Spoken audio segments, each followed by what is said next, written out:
ठीक है, in last class हम लोगों ने क्या किया है, where we have left continental movement दिया था। थ्री टाइप्स ऑफ मूवमेंट कौन से थे? Continental, ocean, ocean continent, divergent, convergent और ट्रांसफॉर्म। तीन टाइप के मूवमेंट किए थे, इसमें हमने ढेर सारे अलग अलग मूवमेंट किए थे भैया, कॉन्टिनेंट कॉन्टिनेंट, कॉन्टिनेंट ओशियन और ओशियनिक ओशियनिक, ये हमने कर लिया था। अभी हमको पढ़ना है मेंटल फ्लूइड। मेंटल फ्लूइड से या पहले कह दें तो हुआ क्या भैया, अभी तक जो हम एक्टिविटीज पढ़ रहे थे वो हम डिफरेंट डिफरेंट प्लेट्स के मिलने पर पढ़ रहे थे। भाई एक प्लेट इधर से आ रही थी, एक प्लेट इधर से आ रही थी, और दोनों आपस में टकरा रहे थे, तो वो इंटर प्लेट एक्टिविटी थी। There are two different plate.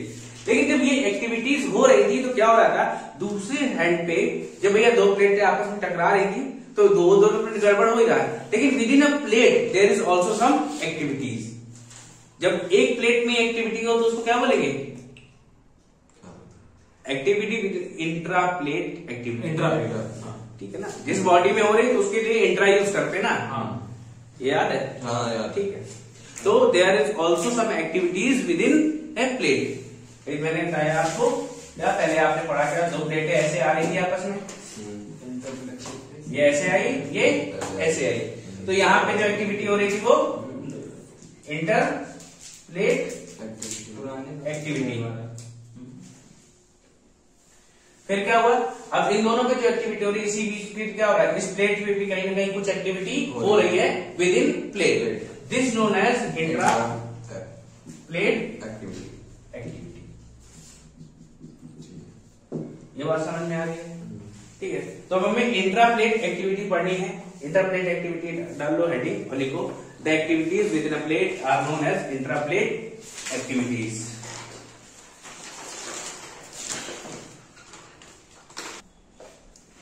अभी तक आपने देखो स्टेनोस्फीयर कन्वेक्शन पढ़ा था, याद है?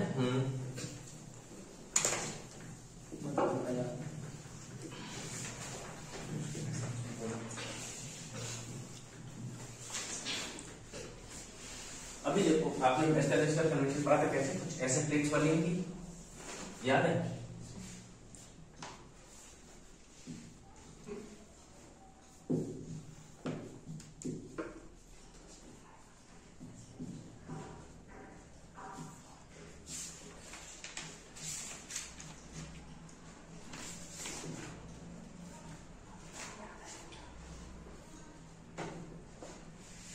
ठीक है, कुछ आपने ऐसे कन्वेक्शन पढ़ा हुआ था, याद है? कन्वेक्शन क्यों हो रहा था? Why was the convection taking place? तो इरप्शन, वोल्केनिक इरप्शन, यही पढ़ना है।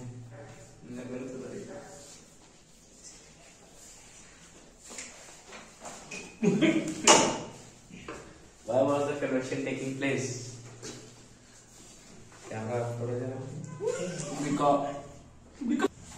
ठीक है, तो convection took place due to the energy of radioactive elements and residual heat which caused rise in temperature of asthenosphere. Asthenosphere में temperature rise हुआ and asthenosphere starts to move upward and completes a cycle in this way. और क्या सकता है? It will also cause a crack or fault and several other formation which I have told you. Now we have to decide क्या? अब आपने कभी घर में पानी गर्म होते देखा है? यस। देखो पानी जब गर्म होते देखो तो कभी कभी क्या होता है, घर पे जो बर्तन है उसको अच्छे से सफाई नहीं होती है। भाई कुछ लगा रह गया, जब कुछ लगा रह गया तो आपने पानी गर्म किया तो क्या होगा उस चीज के साथ? ऊपर ले भाई पानी आपने डाला भगोने में, भगोने में जब पानी डाला तो वो क्या था, जो पानी है पानी पूरा यूनिफॉर्म पार्टिकल्स है, लेकिन यूनिफॉर्म पार्टिकल्स के साथ आपके क्या है, आपके सरफेस में कुछ अनयूनिफॉर्म पार्टिकल्स है या नॉन यूनिफॉर्म पार्टिकल्स रहेंगे। तो पानी जब गर्म हुआ तो जो यूनिफॉर्म पार्टिकल्स थे उन्होंने क्या किया, they cause movement known as convection. ये बात समझ में आ गई? टेम्परेचर राइज हुआ। अब आगे क्या होगा, जब पानी गर्म होता है तो क्या होगा, वो पार्टिकल छूटते हैं, वो पार्टिकल निकल आएंगे, भाई कुछ एक्स्ट्रा लगा हुआ है, वो निकलेंगे तो क्या होते हैं, वो सरफेस पे अनयूनिफॉर्मली कलेक्ट होते हैं। जैसे जैसे टेम्परेचर राइज होने तो क्या होता है, ये उठना शुरू कर देते हैं, and they will rise in the form of bubbles. Bubbles के फॉर्म में जाते हैं, धीरे से सरफेस के ऊपर क्रैक करके बाहर आ जाते हैं। अब अच्छा, ये जो फॉर्मेशन है इनको बोलते हैं प्लूम। प्लूम मतलब बबल। क्या बोलते हैं? प्लूम बबल होता है, मतलब ये बात समझ में आ रही है? ये क्या होंगे, धीरे धीरे जाएंगे। अब ये कोई साइकिल नहीं कर रहा, ये क्या, ये अब कन्वेक्शन क्या होता था, ऊपर गया फिर वापस नीचे आता था, लेकिन ये कभी नीचे लौट के नहीं आएंगे। ये क्या किया, सीधे सीधे बबल के फॉर्म में ऊपर गए और सरफेस पे इन्होंने क्रैक किया और बाहर निकल पड़े। बाहर निकल पड़े तो क्या हुआ, they will form several formation. अब वही है कि अर्थ के अंदर है तो अंडर द सी वाटर है तो रिजेस, बुयॉट, सी माउंट ये सब रहेंगे। लेकिन अगर ऊपर आ गए, ऊपर आ गए तो क्या बनाएंगे, they will form shield volcanoes. ठीक है, क्या बनाएंगे, शील्ड वोल्केनो बनाते हैं लोग। ये बात समझ में आ रहा है? अब शील्ड वोल्केनो क्या है, अभी आपने इससे पहले क्या पढ़े थे, स्ट्रेटो वोल्केनोस पढ़े थे। रॉक माउंटेन से याद आया उससे कुछ। और क्या पढ़ा था आपको, एमओआर और सी फ्लोर बताया था। तीन अलग अलग चीजें बताई थी। तो देखो, जब भी आप एमओआर और सी फ्लोर पढ़ते हो तो एमओआर क्या है, बहुत ही ज्यादा स्लैंट होता है ना। ये बात समझ में आ गई भाई, स्लैंट बहुत ज्यादा, हाइट बहुत ज्यादा नहीं होती। वही आपने दूसरी तरफ क्या पढ़े थे, stratovolcanoes, they are too steep, बहुत स्टीप होते हैं, उनमें सीधे सीधे स्लैंट हाइट होती है। लेकिन भाई साहब, ये जो शील्ड वोल्केनो बन रहे हैं, इनका बेस भी खूब चौड़ा होता है और ऊंचाई भी पर्याप्त मात्रा में दिए होते हैं। मतलब जो दुनिया का सबसे ऊंचा शील्ड वोल्केनो है हवाई Mona Loa. Mauna Loa is the largest shield volcano, is higher than Mount Everest from its base. अपने बेस से वो ऊंचाई है, लेकिन है क्या, वो नीचे है थोड़ा सा, तो हमें ऊंचा नहीं दिखाई देता है। पानी के अंदर कुछ रह गया, थोड़ा नीचे पानी के अंदर गया, मतलब ऐसे दिखाई देगा, पानी के अंदर तुम्हें दिखाई दे रहा हो, तो पूरा उसका बेस उसके बराबर नहीं आता है, लेकिन वो एक्चुअल में क्या है, वो माउंट एवरेस्ट से ऊंचे। ये बात समझ में आ रही है? यहाँ तक कोई दिक्कत? तो क्या था, the ununiform element inside the asthenosphere rises due to rise in temperature and forms plume and rises up. जैसे राइज होगा and it will cause a fault and create several formations like ridges, sea mountain, guyots. अगर कहाँ है, पानी के अंदर है। अगर वो पानी को पार कर गए तो शील्ड वोल्केनोस बनेंगे। अब इसमें देखो और भी कैरेक्टर्स हैं बहुत सारे। अभी आपने क्या पढ़ा था, आपने पढ़े थे एमओआर। अब इनमें जो लावा निकल रहा था वो कैसा था, एसिडिक या बेसिक? इनमें भैया एसिडिक घंटा पड़ेगा, बेसिक था, लिथोस्फेरिक बेसिक। ठीक है, ये वाला जो है आपका स्ट्रेटो वोल्केनो है, ये होता है लिथोस्फेरिक या एसिडिक। अच्छा ठीक है, अच्छा हाँ वो ना स्फेरिक मैग्मा। अच्छा पहले ऐसा करो, ये फिगर बनाओ, इसके बारे में लिखोगे, ठीक है। और जिस जगह ये हिट करता है इसको बोलते हैं हॉट स्पॉट, ठीक है। हेडिंग डाल लो मेंटल प्लूम, ठीक है। अब ये कहां से आ रहा है, मेंटल से आ रहा है। अर्थ की कौन सी लेयर है, मेंटल है ना, स्टेनोस्फीयर। मेंटल से राइज हुए, क्या बने, प्लूम्स यानी बबल्स बने, राइज हुए, क्रैक किया, रिजेस, सी माउंट, बुयॉट, और अगर सी लेवल के ऊपर है तो शील्ड वोल्केनोस। ये बात समझ में आ गई है। ड्यू टू किसकी वजह से, इसलिए बन रहे थे इंट्रा प्लेट एक्टिविटी है, ये with in activity with in a plate. ये बात समझ में आई? लिखो फिर इसके बाद हम लोग को ये वोल्केनोस के कैरेक्टरिस्टिक्स बताएंगे, ठीक है भैया। तो क्या, non uniform material inside the mantle of earth, ठीक है, which rises due to rise in temperature, then they are different from convection. Asthenosphere magma से क्या है, ये अलग है, they are not similar to asthenosphere magma and they rise in the form of plume और bubbles and which may cause ruptures on the upper surface. ये बात समझ में आ गई थी। And will form ridges, mountain, sea floor या sorry बुयॉट, sea floor नहीं बनाते हैं, ठीक। अगर ये सी लेवल के ऊपर चले जाएंगे तो they will form shield volcanoes, islands. ये नॉन यूनिफॉर्म मटेरियल है, मतलब कुछ सेम नहीं है, सिमिलरिटीज नहीं है जैसे कि स्टेनोस्फीयर में हो रही थी। ये बात समझ में आ रही थी। And this place is known as mantle hotspot या हॉटस्पॉट प्लूम बोल सकते हैं इसको। बात समझ में आ गया? अब इसके बाद मैं बोल रहा था कि आपके पास 3 प्रकार के, मैंने आपको वोल्केनोस 2 प्रकार के पहले करा दिए थे। 2 टाइप के कौन कौन से? क्या चीज? स्ट्रेटो वोल्केनो आपको पहले करा दिया गया था, MOR करा दिया गया था। अभी इनके बारे में थोड़ा थोड़ा सा जान लेते हैं, इनकी प्रॉपर्टीज जान लेते हैं। स्ट्रेटो वोल्केनो आपने कौन कौन से पढ़े थे?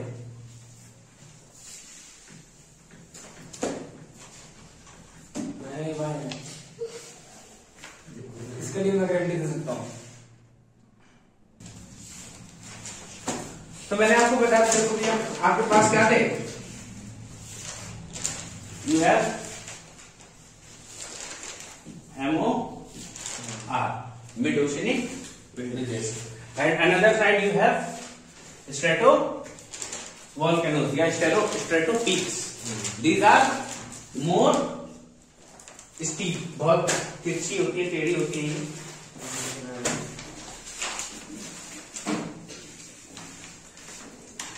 ठीक है, और दे आर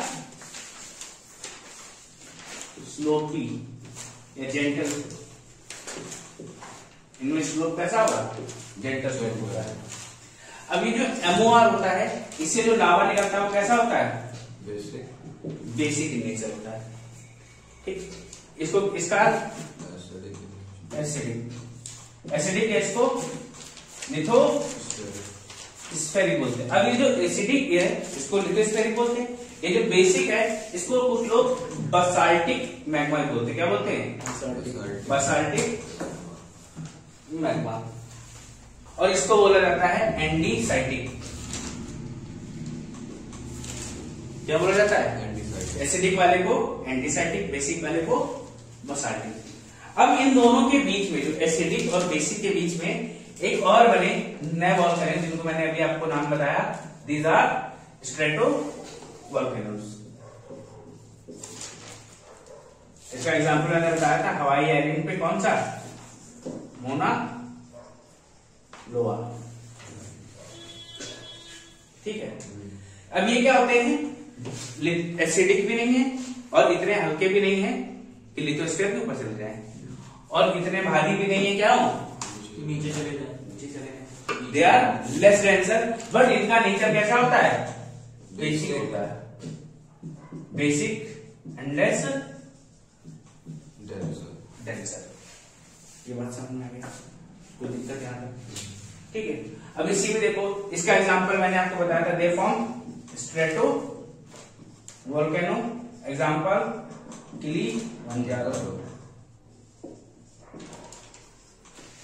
ठीक है, माउंट किलिमंजारो किस आइलैंड पे, किस कॉन्टिनेंट पे है?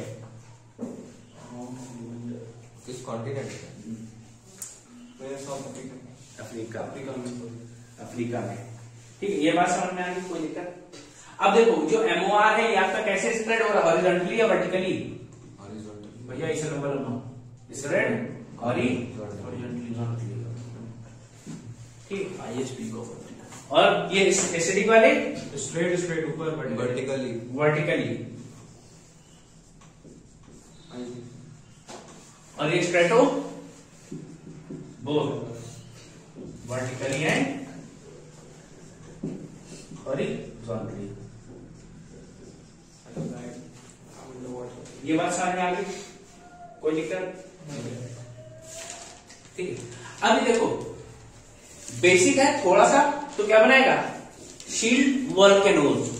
बट अगर ये ज्यादा बेसिक हो जाए थोड़ा सा, it will form basaltic lava, basaltic plateau.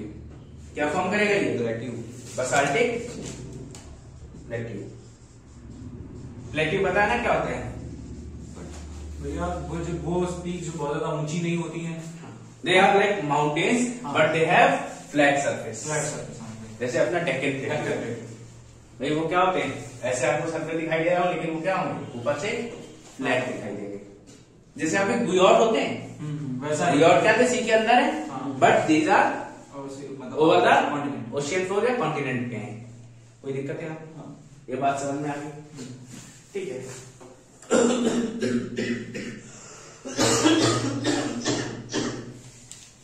ठीक है,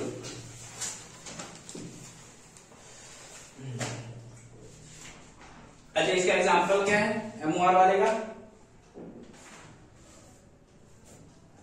एग्जांपल याद है? ओशनिक बेसिक भैया अटलांटिक रेंज है, माउंट सेंट हेलेंस।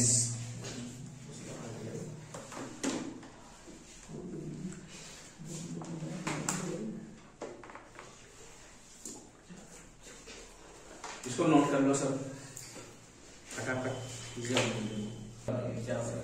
भाई ये वाले शील्ड वॉल्केनोज हैं, ये आपका स्ट्रेटो वॉल्केनो है, लास्ट वाला। ठीक है, नोट लेता हूं। ठीक है, अब देखो ये जो आपने शील्ड वॉल्केनोज वाला सेक्शन था, शील्ड वॉल्केनो में दो टाइप के फॉर्मेशन हो सकते हैं, ओवर द ओशन और ओवर द कॉन्टिनेंट। ओशनिक में बनेगा शील्ड वॉल्केनो, और कॉन्टिनेंट पे अगर यही हो रहा है, ये इरप्शन अगर कहां हो रहा है, कॉन्टिनेंट पे होगा, this will give you basaltic plateau. क्या देगा? बासाल्टिक प्लेट्यू देता है। बस ये ध्यान रखना, शील्ड वॉल्केनो से जो इसमें निकलने वाला लावा होगा, it will be more basic, but not basic than MOR, क्योंकि वो क्या है, वो सी फ्लोर स्प्रेडिंग है ना। सी फ्लोर क्या है, बहुत ज्यादा हैवी होता है, बट उससे भारी नहीं होगा। ये बात समझ में आ रही है? इसको नोट कर लिया पूरा। फिर ठीक है, इसका एग्जांपल लिख लो। Emperor seamount chain to Hawaii island USA। Hawaii islands कहां पे? आपके नॉर्थ अमेरिका एकदम कोने पे। देखो मैक्सिको के पैरेलली चले जाओगे, लेफ्ट में कोने पे बने हुए हैं। किसके काम है? Shield volcano. तो आपको हवाई आइलैंड दिख रहा होगा, ठीक है। अब हवाई आइलैंड दिख रहा है, तो देखो अगर आपको यहां पे आपको हवाई आइलैंड दिख रहा होगा,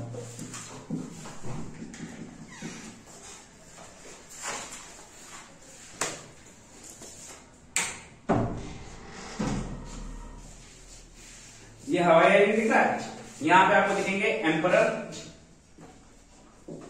सी माउंट। ये आपके मैप में नहीं दिखाई देंगे, आप अपनी कॉपी में बना लेंगे, ठीक है। और इससे पहले आपको दिख जाएंगे हवाईन रेंजेस।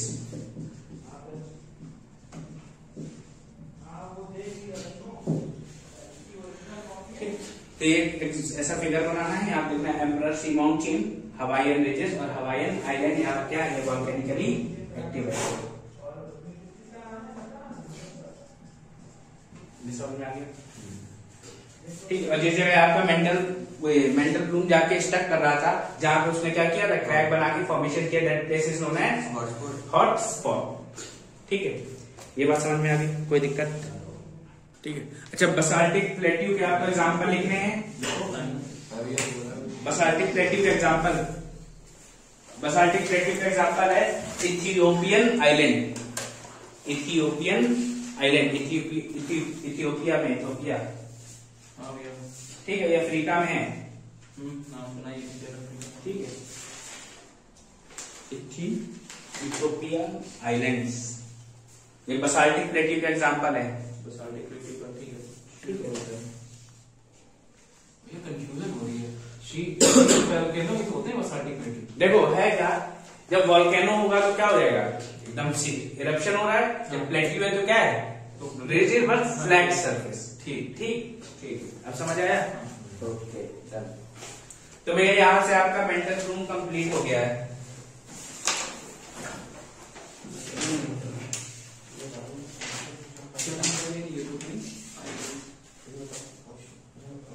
ठीक है, मेंटल ब्लूम कंप्लीट हो गया। इसके बाद अगली क्लास में हम लोग सुनामी करेंगे, क्योंकि अब हम पहले कर चुके हैं।